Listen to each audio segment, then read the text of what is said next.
شازیہ آج بہت خوش تھی۔ شازیہ کے لیے نعیم کا رشتہ آیا تھا۔ وہ خوبصورت، پڑھی لکھی اور ایک باشعور لڑکی تھی۔ یہی وجہ تھی کہ اسے دیکھتے ہی لڑکے کی ماں نے ہاں کر دی۔ نعیم بھی ایک خوبصورت، پڑھا لکھا اور کسی سرکاری ادارے میں جاب کرتا تھا۔ شازیہ کے ماں باپ بھی اس رشتے پر راضی ہو گئے۔ سب گھر والوں نے منہ میٹھا کیا اور 2 ماہ بعد شادی کی تاریخ رکھی گئی۔ شادی کی تیاریوں میں 2 ماہ تو ایسے گزرے کہ پتہ ہی نہ چلا، اور شادی کا دن آ گیا اور شازیہ نعیم کے ساتھ بیاہ کر چلی گئی۔ شادی کے بعد نعیم اور شازیہ بہت خوش تھے۔ نعیم اپنی والدہ کے بہت ہی فرما بردار تھے۔ نعیم کبھی بھی اپنی والدہ کے سامنے سر اٹھا کر نہ بات کرتے۔ شادی کے 6 مہینے ہی شازیہ امید سے ہو گئی۔ ساس، سسر، نندے، بھاوجیں سبھی نے مبارکباد دی اور لڑکا ہوگا کہنا شروع کر دیا۔ شازیہ کی ساس جب بھی اسے لیڈی ڈاکٹر کے پاس لے جاتی تو اسے منع کر دیتی کہ وہ یہ نہ بتائے کہ لڑکا ہے یا لڑکی۔ انہیں پورا یقین تھا کہ لڑکا ہی ہوگا۔ ڈیلیوری کا وقت قریب آیا تو شوہر کے ساتھ ساتھ سسرال کے تقریباً سبھی افراد ہسپتال میں بیٹے کی خوشخبری سننے کے لیے موجود تھے۔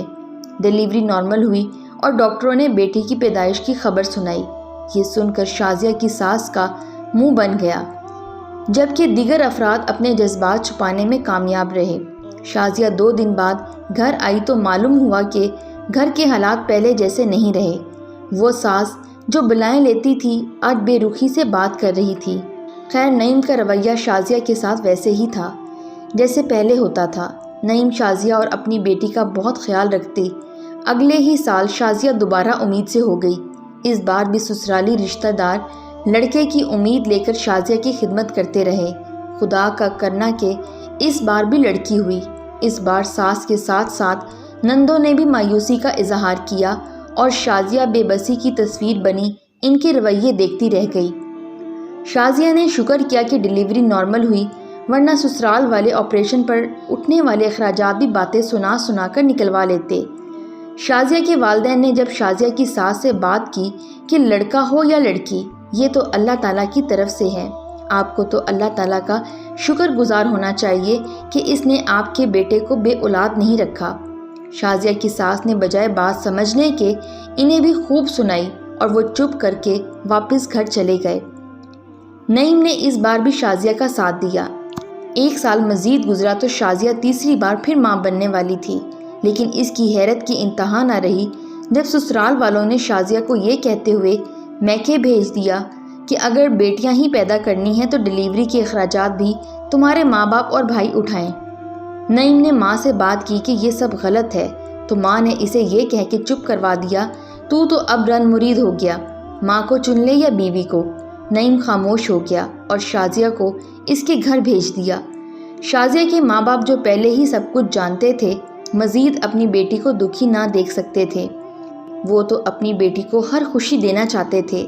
تیسری مرتبہ بھی بیٹی ہوئی۔ بچی کی پیدائش پر شازیہ کے سسرال سے کوئی دیکھنے تک نہیں آیا۔ 1.5 ماہ کی بچی اٹھائے شازیہ گھر واپس آئی تو اس کے لیے زمین بہت تنگ ہو چکی تھی۔ ساس اٹھتے بیٹھتے پرانی باتیں نکال کر تانے دیتی۔ کبھی شازیہ کی بارات کے کھانے کو خراب کہا جاتا، کبھی جہیز پر تنقید کی جاتی۔ گھر کے ہر کام میں کیڑے نکالے جاتے۔ اس کے پکائے ہوئے کھانے بھی اب برے لگنے لگے تھے۔ شازیہ صابر شاکر بچی تھی، چپ چاپ سب کچھ سنتی، مزید محنت اور خدمت کر کے ساس سسر کا دل جیتنا چاہتی۔ سارے گھر کا کھانا پکاتی، کھانا پیش کرنا، برتن اٹھانا، برتن دھونا، کپڑے دھونا، صفائیاں کرنا۔ غرض یہ کہ گھر کا کام اکیلی شازیہ کے سر تھا۔ اب تو نعیم بھی شازیہ سے خفا رہنے لگے تھے۔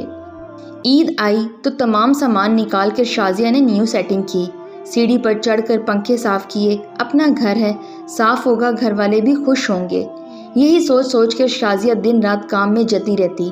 روزانہ ساس کے سر میں تیل کی مالش کرنا اور سسر کے پیر دبانا شازیہ کی ذمہ داری تھی۔ اتنا سب کچھ کرنے کے باوجود اولاد نرینہ اور خاندان کے وارث کا مطالبہ بدستور جاری تھا۔ اب تو گھر میں نعیم کی دوسری شادی کی باتیں بھی ہوتی تھیں۔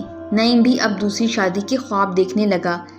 شازیہ کی حیثیت اس گھر میں بس ایک نوکرانی جتنی تھی۔ شازیہ کی پہلی بیٹی 5 سال، دوسری 4 سال اور تیسری 1.5 سال کی ہو گئی تھی۔ شازیہ کی بیٹیاں بھی شازیہ کی طرح خوبصورت اور معصوم تھیں۔ وہ کمرہ بند کر کے اکثر آنسو بہا لیا کرتی تھی، لیکن اس گھر میں اب اس کی کوئی وقت نہیں تھی۔ شازیہ چوتھی بار امید سے ہوئی تو اس بار ہر نسخہ، ہر وظیفہ آزمایا گیا، طرح طرح کے تعویذ لا کر باندھے گئے۔ شازیہ خود بھی بہت ڈری ہوئی تھی۔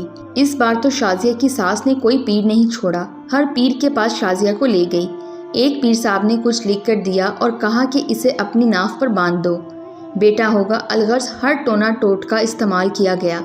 جوں جوں ڈیلیوری کے دن قریب آتے گئے، ڈر شازیہ کے دل میں بیٹھ گیا۔ ہر وقت یہی دعا کرتی کہ اس کے ہاں لڑکا ہو جائے، اور ہر وقت یہی سوچتی کہ لڑکی ہو گئی تو کیا ہوگا۔ جب ڈیلیوری کا ٹائم قریب آیا، اسے یہ کہہ کر اس کے ماں باپ کے گھر بھیج دیا گیا کہ اگر اس بار بھی لڑکی ہوئی تو تمہیں واپس آنے کی ضرورت نہیں ہے، طلاق کے پیپر تمہارے گھر بھیج دیے جائیں گے۔ نعیم نے بھی شازیہ سے منہ موڑ لیا تھا۔ وہ روتی ہوئی اپنی بیٹیوں کو لے کر چلی گئی۔ اس کی ماں اسے لے کر ایک پرائیویٹ ہسپتال پہنچی۔ لیبر روم جاتے ہوئے بھی شازیہ بہت ڈری ہوئی تھی۔ ڈیلیوری کے بعد لیڈی ڈاکٹر نے ایک ننھا سا وجود شازیہ کے سینے پہ رکھتے ہوئے کہا، مبارک ہو، بیٹی ہوئی ہے۔ یہ الفاظ شازیہ برداشت نہ کر سکی۔ اس کا دل رک گیا۔ ہارٹ اٹیک اتنا شدید تھا کہ وہ 40 سیکنڈ میں ہی مر چکی تھی۔ وہ 40 سیکنڈ شازیہ پر یوں گزرے جیسے 40 سال ہوں۔ ان 40 سیکنڈ میں شازیہ یہ سوچتی رہی کہ بیٹی پیدا کرنے میں کیا گناہ ہے، بیٹی پیدا ہونے میں کیا گناہ ہے، میری 3 بچیوں نے کیا گناہ کیا، اور یہ جو ابھی 40 سیکنڈ پہلے ایک بیٹی میرے سینے پر رکھ کر مبارکباد دی گئی ہے، اس کا کیا گناہ ہے۔ ان 40 سیکنڈ میں شازیہ نے آنے والے 40 سالوں کے لیے سوچا، بن ماں کی 4 بچیاں کون سنبھالے گا، اور یہ ایک بچی جس کی عمر ابھی 40 سیکنڈ ہے، یہ بھی اگلے 40 سال ظلم کی چکی میں پسے گی۔ ڈاکٹروں نے شازیہ کی لاش اور بچی شازیہ کی بوڑھے ماں باپ کے حوالے کر دی۔ جب شازیہ کے شوہر اور ساس کو شازیہ کے مرنے کی خبر دی تو انہوں نے یہ کہہ کر بات ہی ختم کر دی کہ جب شازیہ ہی نہیں رہی تو وہ بچیوں کا کیا کریں گے۔ آج سے وہ بچیاں آپ کے پاس رہیں گی، یہ کہہ کر انہوں نے فون کاٹ دیا۔ میری بیگم صبح شازیہ کے جنازے میں شریک تھی۔ سب کہتے تھے کہ شازیہ کو دل کا دورہ پڑا ہے، لیکن میں کہتا ہوں کہ وہ ہارٹ اٹیک نہیں، ایک مرڈر تھا۔